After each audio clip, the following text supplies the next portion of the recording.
Hi guys, it's Brooke with WTI. I love playing games, but I'm really bad at learning them. I can't remember the rules, and I most of the time don't even know what's going on. When our friends introduced us to this game, Splendor, I was really excited and I bought it right away the same night.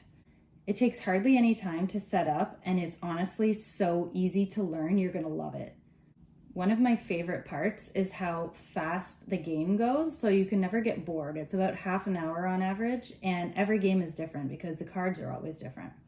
The point of the game is to be the first person with 15 points. So you have to get the gems to get each card. So this one will take one white, one green, one red, and one brown. And then you have that card for the rest of the game. And so that will now count as a blue. So if you wanted this one, that card would count as one of the blues towards it.